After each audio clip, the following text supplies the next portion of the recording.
I'm going to record anyway. So, because JC is missing today, that's okay. So we're going to get started on page 49. So go to page 49 in grammar.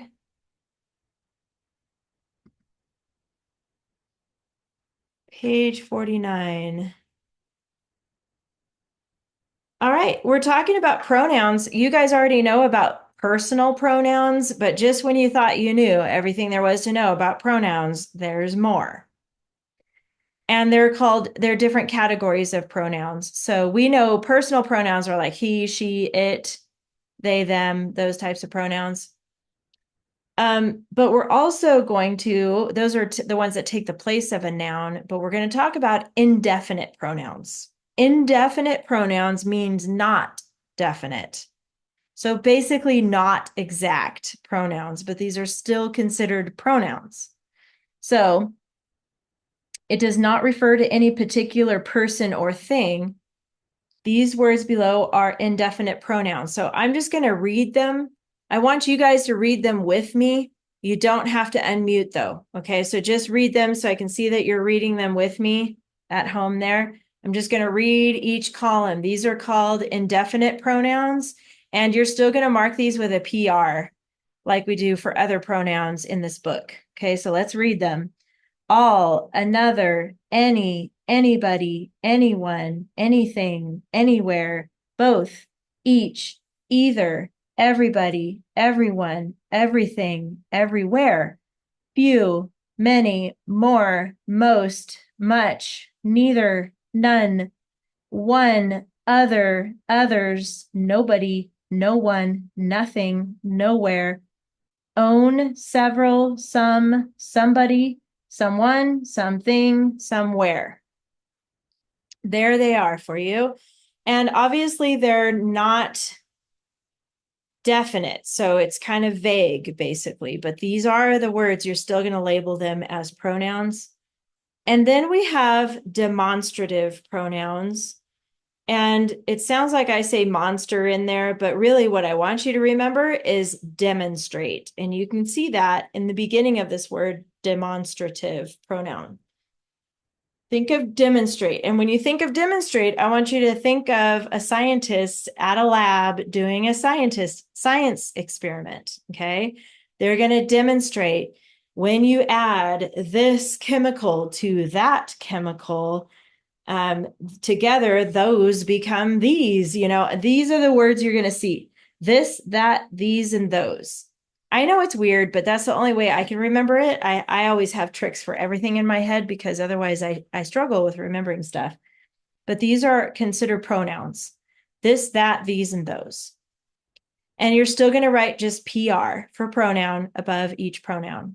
So you're still going to do that for he and her and his and all those things and it and they and them. But now you're going to do it for these types of pronouns too. So it says, many had nowhere to go. That was tragic. There you go. So those are all the pronouns you're going to have. Many, nowhere, and that. Speaking of that, and the word many, actually, both of those, you're going to see them in different forms here. So it says down here, think about it. Many words can be used as parts of speech. However, a word can perform only one part of speech at a time. We've learned this about words like light, for example. The light hurt my eyes, that's a noun. But if I say the light rain was coming down, that tells an adjective. It tells about the rain. So depending on how it's used in the sentence, that's true for these words too. It says the indefinite and demonstrative pronouns function as pronouns when they take the place of a noun. However, these same words function as adjectives when they come before a noun. For example, here's the word many used as a pronoun. Many had nowhere to go. That's exactly what we had up here, right? Many had nowhere to go. Because many is a pronoun referring to, I don't know, people, I'm guessing. but it could be dogs, it could be cats, it could be birds, it could be, I don't know. It just says many. That's why it's indefinite. We don't know what they're talking about, something prior. Many had nowhere to go. The adjective here, it's used as an adjective in this sentence. Many families had nowhere to go. Okay, now that makes more sense because we're talking about what kind of families or how many families? Many families. It tells how many families. Well, there's many families, not a few. It's the opposite of few, it's many. So that's used as an adjective. Here we have the pronoun that. That was tragic, just like we had up here. That is a pronoun referring to whatever they said before that. But here it is as an adjective. That arrow hit the target. It's telling what kind of arrow. It's that arrow. So now it's an adjective. And then here it's a clause. So just when you think you know, you don't, because there's another one. The that clause. So Robin knew that the poor families needed help. So here we've got a whole clause in parentheses, and it's telling more information about what Robin knew. Robin knew that the poor families needed help. So it has a subject verb inside the clause there. So they just want you to be aware of that and watch how they're using these words in these sentences. It really depends on where the word is and what the context of the sentence is to determine whether it's a clause, it's an adjective, or it's a pronoun. Could be any. That's why English is so hard to learn, because words are the same words used differently in different sentences. So do you guys have any questions about this page at all? Okay, we're going to keep going. There's a little more on the back. Homophones, and you guys remember homo means same and phone means sound. So these are words that have the same sound. Okay, so there's a bunch of these in English as well, but we're going to talk about the words there, and there. You see them at the end of that paragraph there. There, and there. They sound the same, but they're spelled differently and they have different definitions. So THERE is an adverb pointing to a place. Over there. There is the spot. The way I remember the spelling of this word is if I cover up the T, I see the word here. And that will remind me it's a place. Here and there, right? That's going to help me remember how to spell that one, THERE, because I struggle with spelling. I think I shared that with you guys before. So if you struggle with spelling, having these little tricks will help you. Okay, so take off the T, you see here. Okay, that one means a place over there. Then we have THEIR. This is a possessive pronoun. Their arrows. The arrows belong to them. Their arrows. It's an adjective, or it's a possessive pronoun, sorry. It says the possessive pronoun there tells whose, and it functions as an adjective. So that's what I meant to say. So even though it's a pronoun, it's functioning as an adjective. You would label this as an adjective. Okay, so here we have there with an apostrophe RE, and that's a contraction. You know that one. They're angry means they are angry. So the contraction there is a shortened form of they are and functions as the subject pronoun they and the verb are of the clause. They're hungry or hungry. Whoa, that was weird. They're angry, but they might also be hungry because then that would make hangry, right?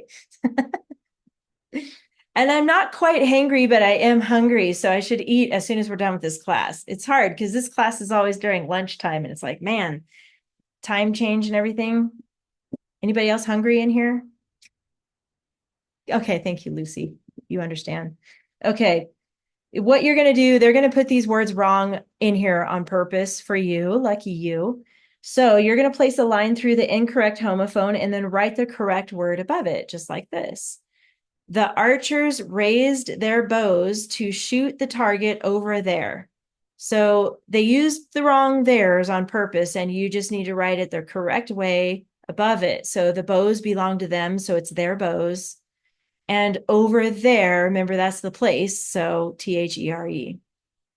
All right, let's go on to the practice page. This is page 51. Let's see. Grayson, can you read the sentence, please, today?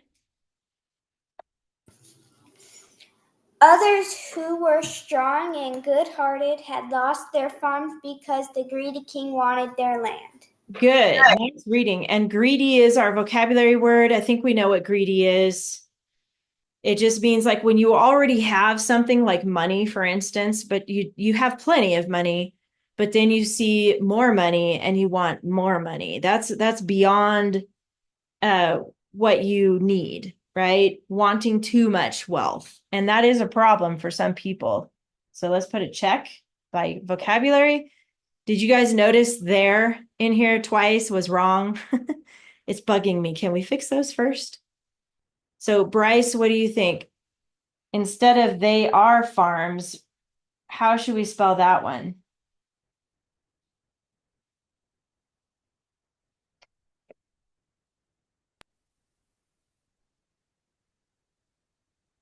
THERE. No, that's the place. So when it belongs to them, though, it's THEIR actually. So remember the THERE would be like over there. Like it's a place.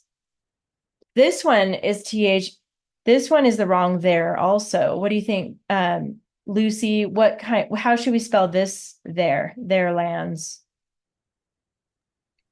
THEIR. Yeah, same. Good.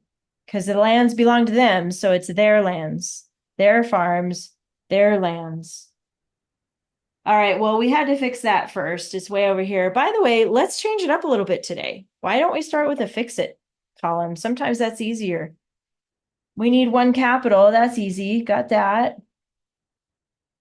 Let's just put the end mark in here. Got that.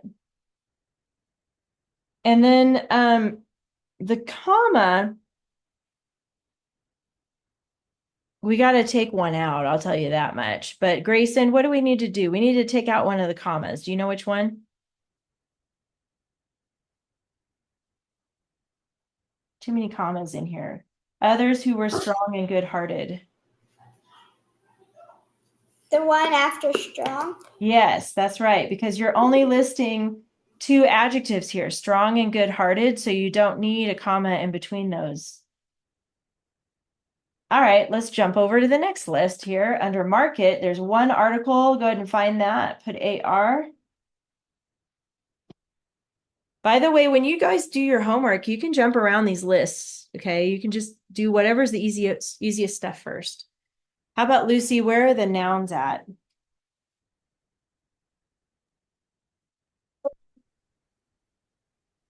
There's only three. Say it again. King. King is one.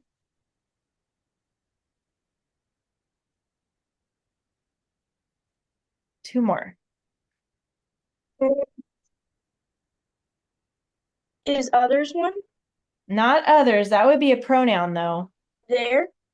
No. What are we talking about? They're what? Farms. There we go. So farms is a noun. Lands. There you go. You got it. Remember, person, place, or thing. So that farms would be considered a place. Lands is considered a place too. And then a person, the king here. And then the pronoun, we kind of already gave that away. So we might as well put PR there. Now, adjectives, Bryce. Words that describe each one of these nouns. Or pronouns, really. Greedy. Greedy, yes, is one.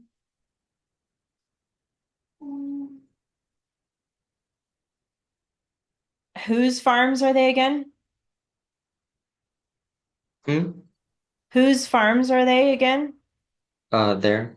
Yeah, so there becomes an adjective. And then what about the lands? Also there. Also there. And then at the beginning, it's talking about others. What are two words to describe the others? Were Nope, that's going to be a or verb. strong. There we go. Strong is one. And what else describes them? Good-hearted. Yes, you got it. So these two are going to describe the pronoun others. They're strong and good-hearted. And then you're going to look for the nouns. Their farms, greedy king, their lands. So when you're looking for adjectives, I know I have a lot of students that struggle with adjectives. Not saying you are, Bryce, but I'm just saying in my other classes, that's what I tell them. Look at the pronouns and nouns and try to find something that describes them a little bit more. Okay, that's a clue there. Coordinating conjunction, Grayson. And Good. Who, which clause, Lucy?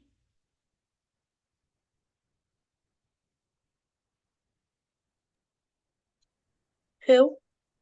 Starts with who. Where does it end? Good-hearted. Yes. And you can tell with the commas too. That's goes between the two commas. So that's going to be labeled with a W/W like that. Okay. And then the adverb clause. Do you guys remember what that one was? Grayson, do you remember?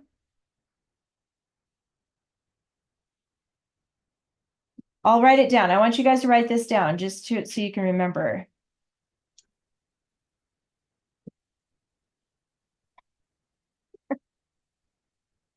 So you remember these www.asia.b? We talked about that last week. Who remembers what those letters stand for? Anybody remember what the W's are for? No, I hear crickets. When, while, where. Remember that part? When, while, where. What else? Do you remember, Bryce? Asia. Dot. Yeah. Do you remember what these letters stand for?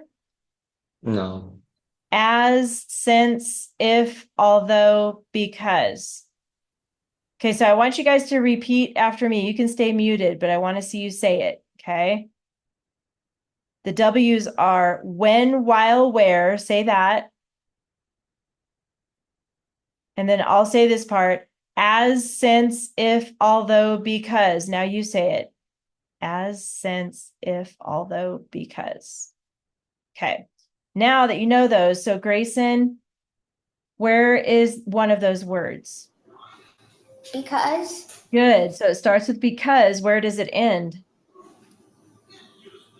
lands, Yes, good. All the way to the end. Because the greedy king wanted their lands. It's a complete thought. That's the because clause. We're going to label it AC for adverb clause. Okay. It's one of the adverb clauses. And now we're going to talk about verbs. So, Lucy, where are all the verbs at? Um, were Were is one. is good-hearted one. Nope, that's already an adjective. So if it has a label, it's not going to be one of those. Lost. Lost is one. lost, Greedy. Say it again. Greedy. Nope, it's already labeled with adjective, so it's not going to be that one. Wanted. Wanted is one. Do you want relish rye?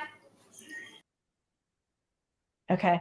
And then there's one more that doesn't have a Had. label yet. There you go. Had, yeah. Subjects. What about Bryce on that one? What subjects go with these verbs? So looking at the who clause, what's the subject in here? Were, strong, and good-hearted. Who. Who, good, yes. So who is the subject here?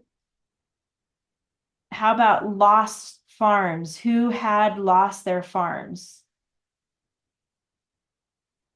It's going to be before that who clause.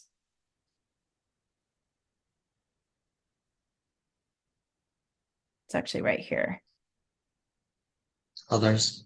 Yeah, so it's hard to see because there's so much going on in the sentence, but when you take out the who clause, That is the subject here. Others, and that's who had lost their farms.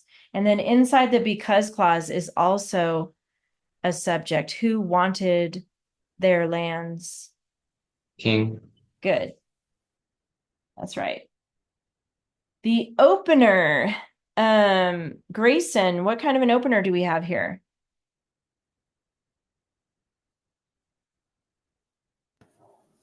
Uh, subject Yes. opener. Yes, it is. Do you remember what number that is? 1. Good. Yes. Just do a 1 with a circle around it. That's the subject opener. Nice. That's it. And we already did the fix it line. So, like I always remind you guys, jump around on this list when you do your homework. Do the ones that you know first that are easy for you. Start with those. And then you'll see like everything has a label on here. So the ones that don't have a label are probably going to be the ones that you're struggling with. It'll help you find them easier. Don't forget that strategy. All right, done with grammar. Let's get out your binders. You guys were working on the hooded pitahooey this week. I didn't get to grade everybody's homework yet. I did some of them, but not all of them yet. I'm working on it. But go ahead and get out everything from your front pocket for hooded pitahooey.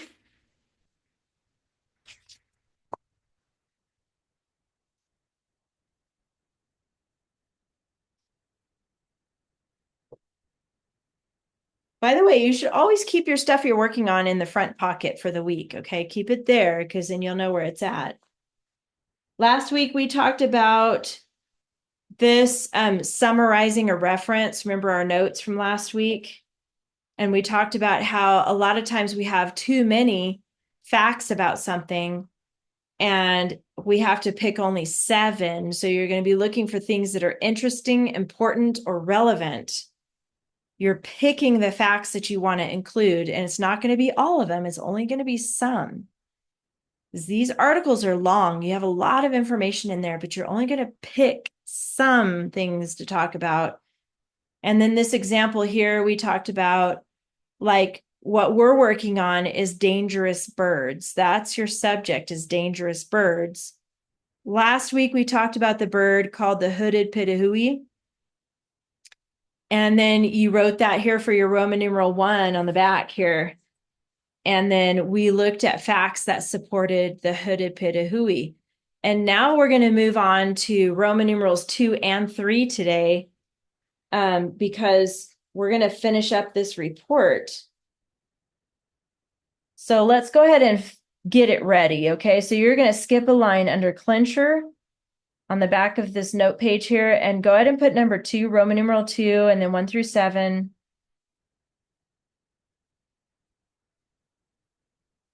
And then put that word clincher under that and the word topic up here. Okay, and you're going to do the same thing for Roman numeral 3 because this is going to be a 3-paragraph report about dangerous birds. Roman numeral 3. Make sure your numbers are nice and straight. So it's nice and tidy. Give me a thumbs up when you guys have that done. Wow, that was quick, Lucy. Good job. Okay, I see that, Grayson.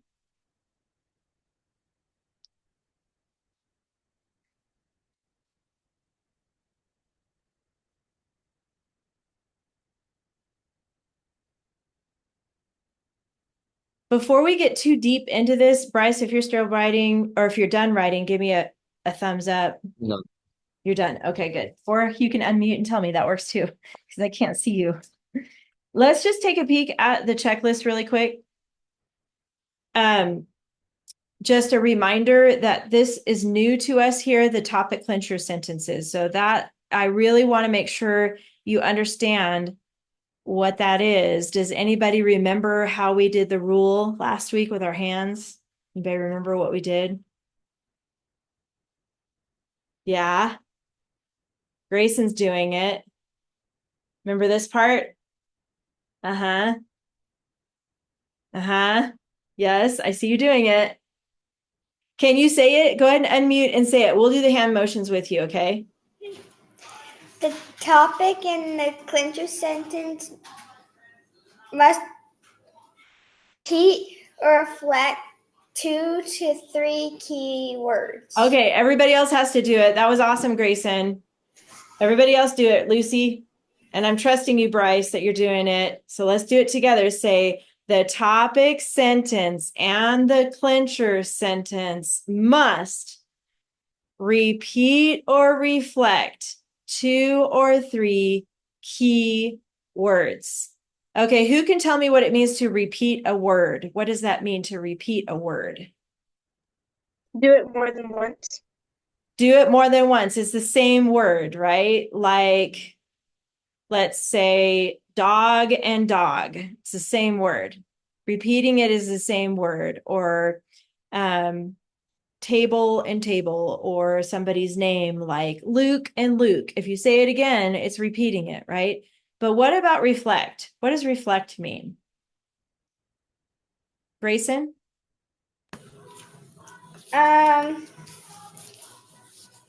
Like a mirror, it just like it's not the exact thing, but it's like just like it's the same thing, but in like I don't really know how to explain. You know, you're doing great. I know what you're trying to say. It's like means the same thing, but maybe a little different word. It's called a simile, if you remember what that is, or a synonym. A synonym, that's a better word for it. So like if I have the word hot, what else could you say instead of hot? What would be another word that means almost the same thing as hot? Yes, there you go. Heat. Yep, that would work. Or like burning or scorching. Any of those words would work for the word hot, right? It's close, not the same word, but it's different. So that means reflecting. So when you're right here, the topic clincher sentences repeat, that's the same word. So like, for instance, hooded pitahui.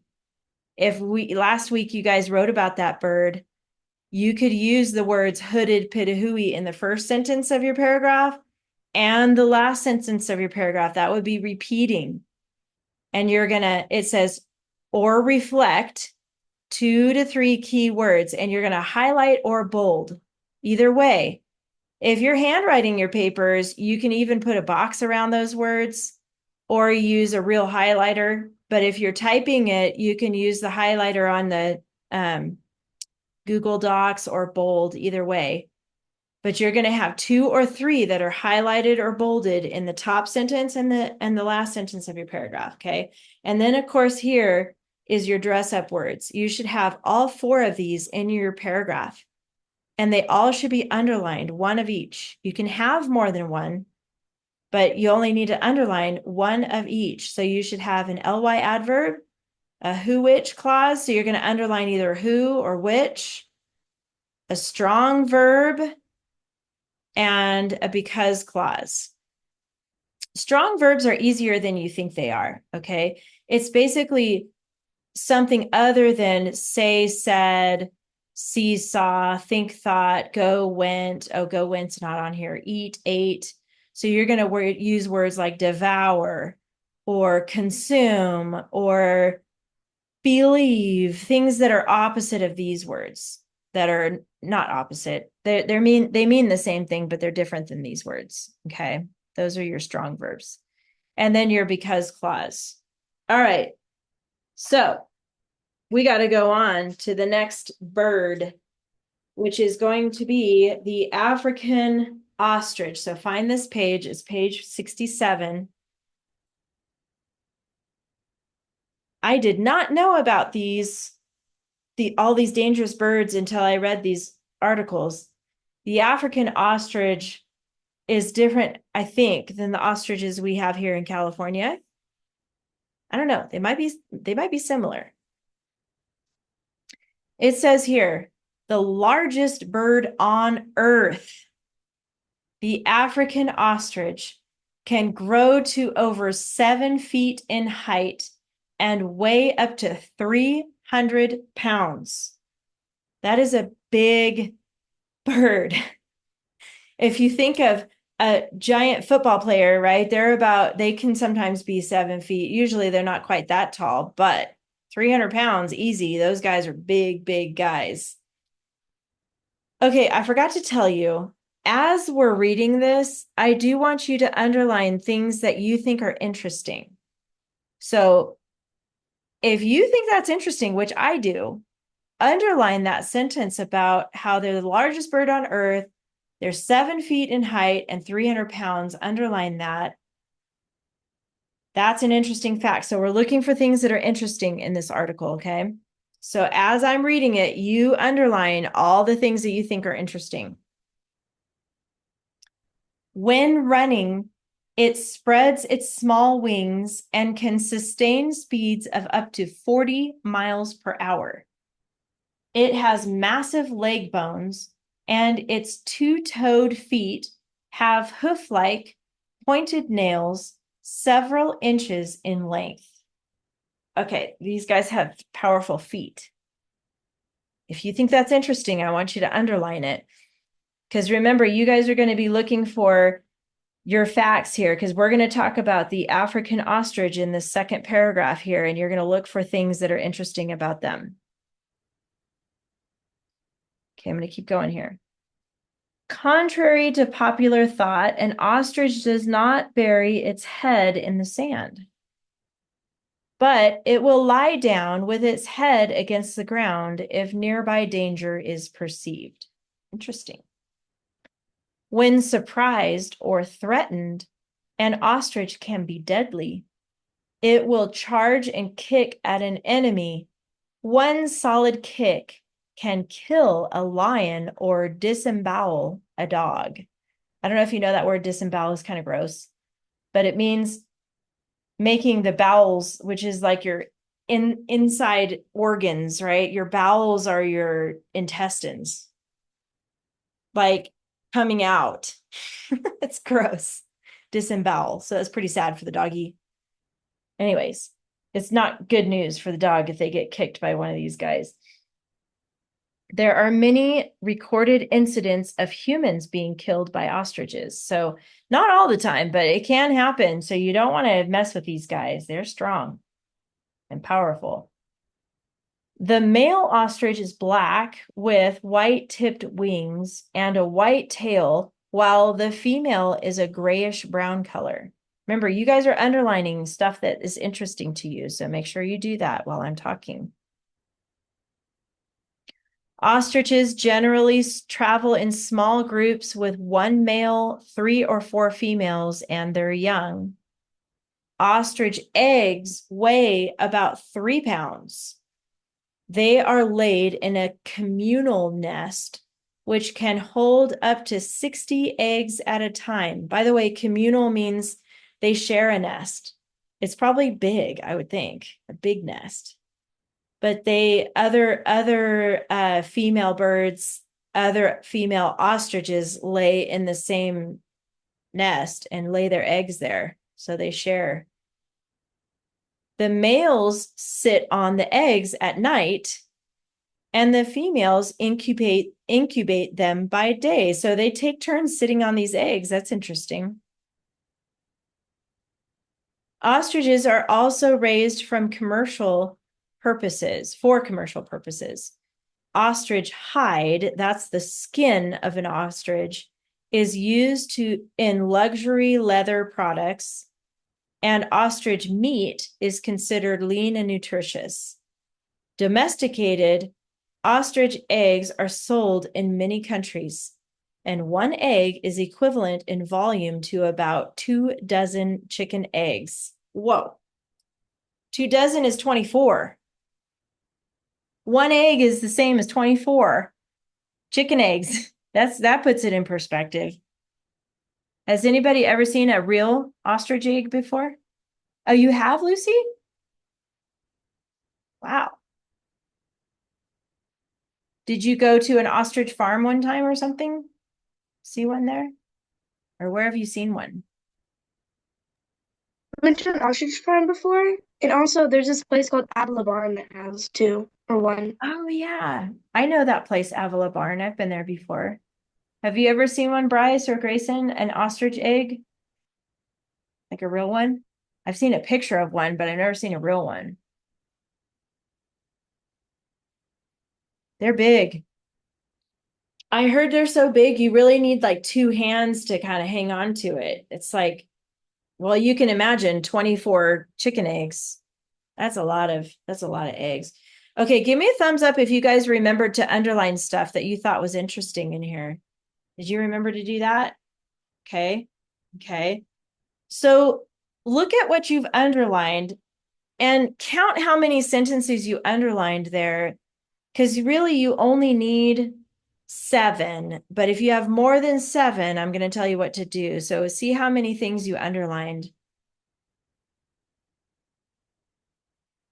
How many facts did you guys underline? How about you, Lucy? How many did you underline? 10? Oh, 7. Oh, that's perfect. That's what you need. How about you, Grayson? How many things did you underline? 8. Okay, so I would put a star by the ones that you want because you can only have 7. So you're going to have to leave one of them out. So just put a little star by the sentence of the ones that you want. Pick 7 of them. How about you, Bryce? How many did you underline?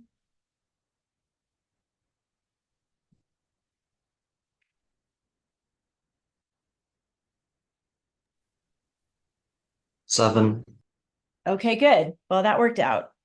There's a lot of good stuff in here. So go ahead and go back to this keyword outline here. And we're going to first write in the African, and the A in African is capitalized, but ostrich is not. So I'm not going to capitalize that word. This is what we're talking about in this paragraph here. So can anyone think of a word that we could describe these ostriches? Like if you had to narrow it down to one word, what would you say about these ostriches? What do you think, Lucy? What's one word we could describe these guys?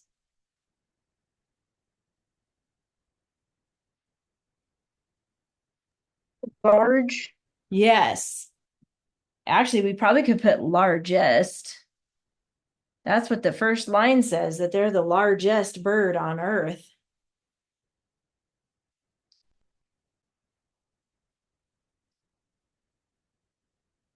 All right. So here's where you guys are going to fill in your keywords for these 7 facts about the ostrichen. The ostrichen. That's funny. I combined African and ostrich. Ostrichen. Here you go. I'm making up new words here. All right. African ostrich. Largest. Okay. Did anybody underline like how tall it was and how much it weighs? Did you guys underline that part? Okay. So if you underline that, you can put that fact on number 1 here. It says that they're over 7 feet in height and weigh up to 300 pounds. So we could put over, and then we could put 7 is free, right? And I'm going to put FT for feet, height, and then weigh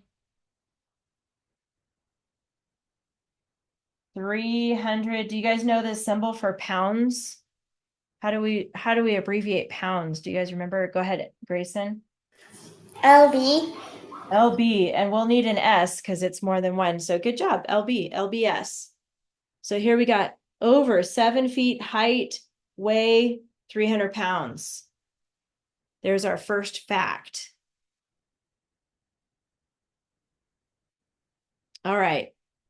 So we're going to move on to the next article because I think you guys might have different things that you underlined. So for part of your homework, you're going to finish putting in there all the things that you guys underlined. Remember, it's not everything in the article. It's the things that you thought were the most interesting. You're going to put your keywords in here later about the African ostrich. And now we're going to look at the last one. And before we read it, I want you to write it down here next to Roman numeral 3. It's called the Southern Cassowary. It actually does not have a capital. I'm gonna make that a lowercase because inside the article they don't capitalize it. But the Southern Cassowary, that's going to be the next dangerous bird here. And then after we read it, we'll decide a word to describe them. And then we're going to go into details about this bird. Okay, so we got the Southern Cassowary. So we already did the hooded pitahui. This week you're working on the African ostrich and the Southern Cassowary. So let's look at that article. And just like you did with the African ostrich, I'm going to read it, but you guys focus on underlining the information or the facts and details that you think are interesting.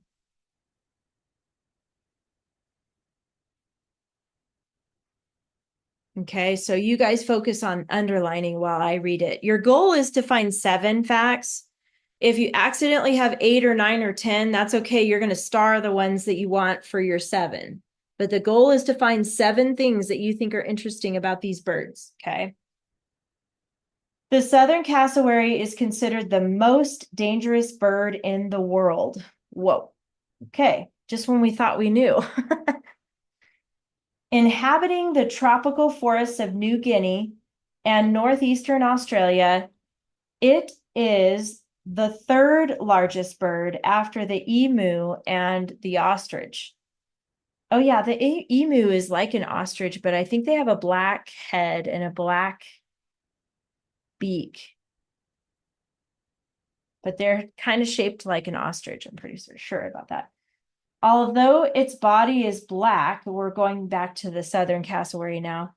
Although its body is black, it has a beautiful red neck and a bright blue head, topped by a horny ridge on its upper bill and crown.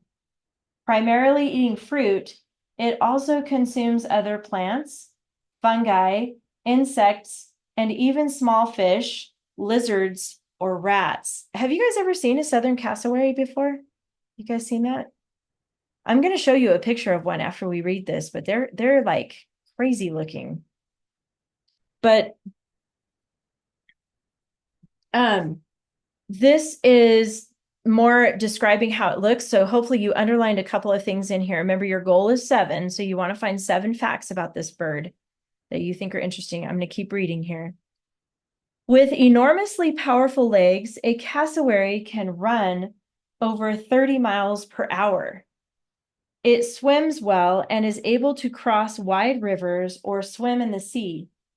Its 3-toed feet have very sharp claws. The middle toe has a long, straight, murderous nail. Wow, okay.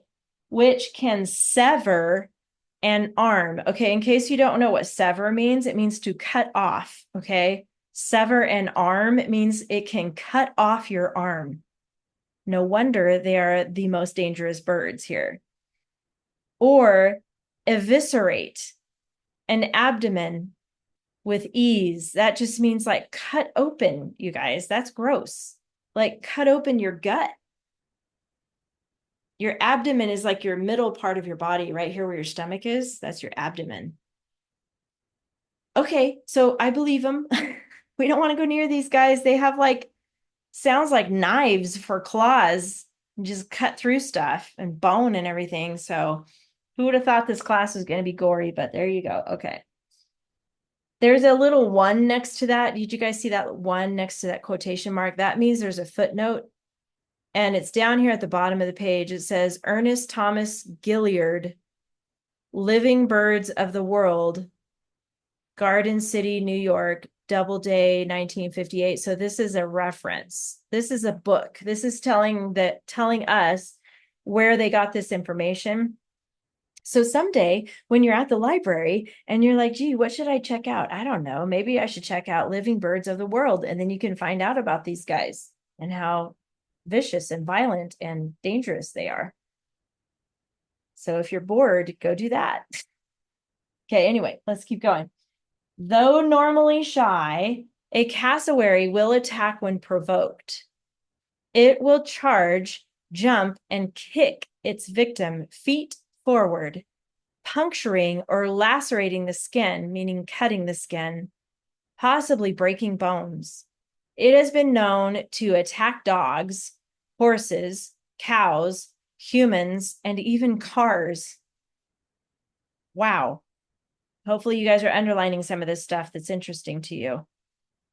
The cassowary is considered endangered in Australia, mostly due to habitat loss, but also as a result of motor vehicle strikes and dog attacks. Okay, well, at least we know the dogs can get them sometimes too, so there you go. Do you guys know what endangered means? You know that word? What does it mean, Lucy, if it's endangered? It's like going extinct. Yeah. So it's not extinct yet, but it's headed that way. It's going to be extinct. So that just means there's not many left. Feral pigs. By the way, feral pigs are wild pigs. Destroy cassowary nests and eggs. Although protected by law, it is occasionally hunted or trapped by humans. Okay, I got to show you a picture of these things. Hopefully you underlined at least 7 facts. If you have more than 7, that's okay. Put a star by 7 of them. I'm going to look this guy up. Southern cassowary. I am actually going to show you a little video of them because it's kind of cool to see them in action here.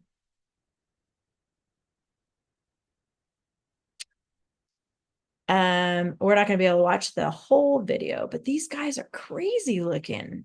They look like dinosaurs. Okay.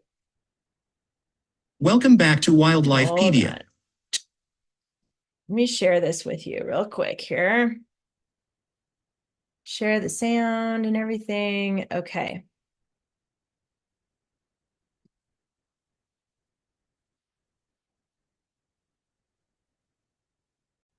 Hey, we're diving deep into the thick forests of Australia and New Guinea to uncover the secrets of one of the most enigmatic and less understood birds on our planet, the cassowary. Check that out. First up, let's get acquainted with our feathered friend. Cassowaries are part of the ratite family, which means they're flightless birds, much like their cousins the emu and the ostrich. But don't let their grounded nature fool you. These birds are far from ordinary.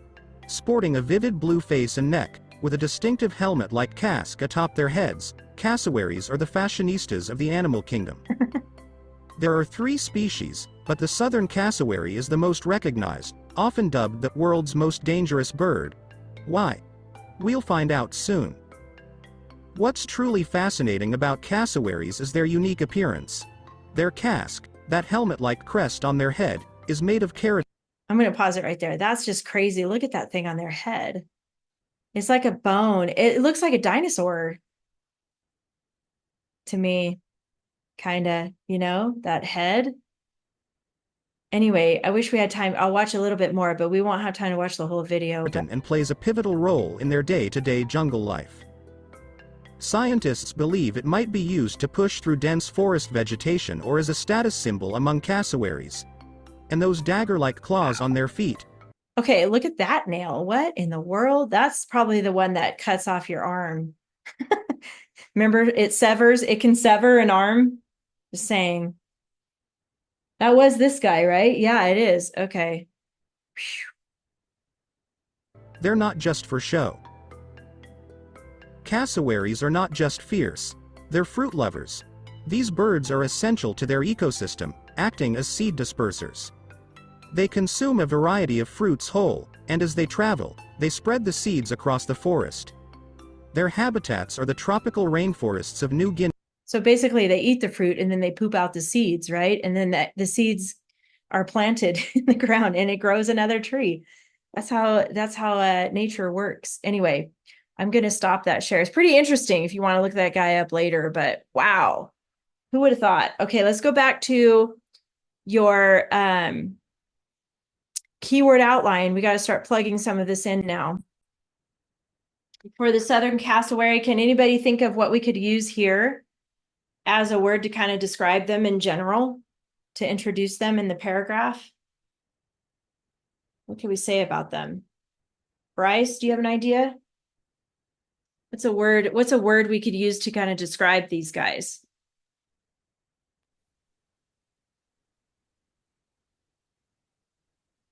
They're big.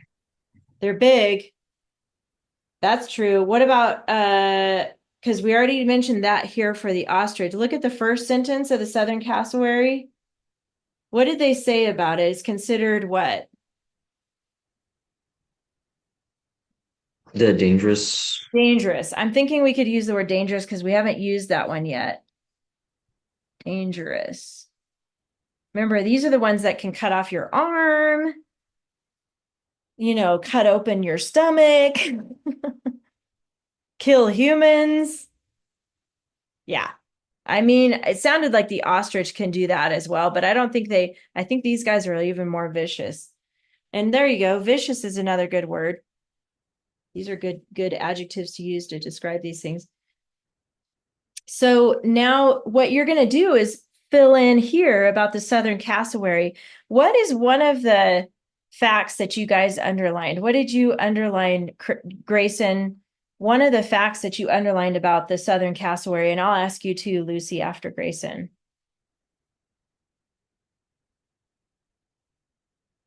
Maybe toward the top here in that first paragraph, did you underline any facts there? Wait, did he freeze? Are you frozen, Grayson? Uh-oh. Grayson? Oh, are you there? Yeah, something Oh, happened. it froze. Oh my gosh, you're back. Okay. What's one of the facts that you underlined in that first paragraph? That it lived in New Guinea and Australia. Okay. I like that. It says inhabiting the tropical forests of New Guinea and northeastern Australia. How could we put that in your outline? What do you think? Because that's a lot of words, right? We got to only pick 3. What do you think? Might have to abbreviate, huh? Lived in Australia. Lives Australia. I kind of like tropical forests though, because that's telling like what part of Australia. We could do tropical forest Australia and just leave out New Guinea. Or we could abbreviate New Guinea and put like NG or something like that. What do you think about that, Grayson? We could abbreviate it. We could abbreviate it. Okay, but I like tropical forests. I think we should, oops, this is the southern. Make sure you're putting it down here. I almost put it in the wrong spot because this is the southern cassowary. So I think I like that. Tropical forests, New Guinea. Oh, or we could abbreviate Australia. How would we abbreviate Australia, Grayson? AUT. Yeah. All right. So we can count New Guinea as one word because that's the name of the country. New Guinea. And then let's put AU. How about AUS? That's pretty close. Or AUT. Either way. Tropical forest, New Guinea, Australia. What about you, Lucy? What's something else that you underlined in that first paragraph?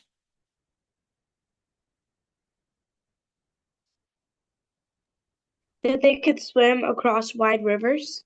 Okay. Okay, that's a good one. How would you put that as on your outline? The crossaway can swim in wide rivers and in the ocean. Okay, so you would draw some of that stuff? Mhm. What part? So what word would you put first? Or how would you put that again? The cassowary can swim well in the ocean and in oceans and rivers.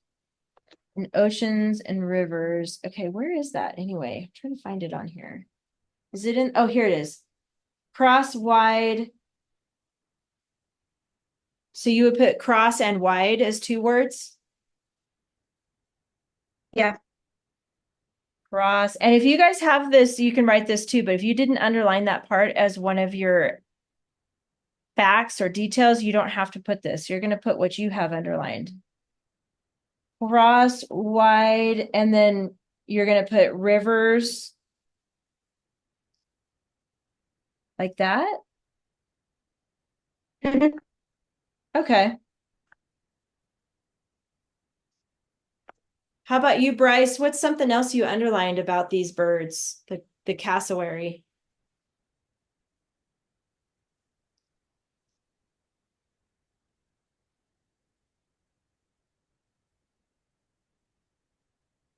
I wonder if we should put like some like a little stick figure swimming.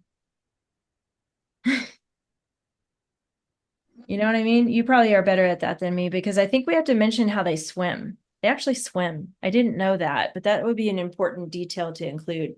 That's a stick figure on its side on the water. He's swimming in case you didn't know. So Bryce, what's something else that you have? It has been known to attack dogs, horses, cows, humans, and even cars. Yeah. Okay. So how could we put that in our outline? I guess attack would be a good word, right?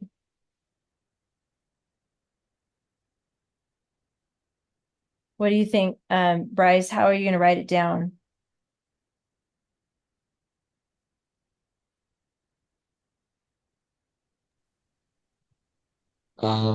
Just attack Yeah.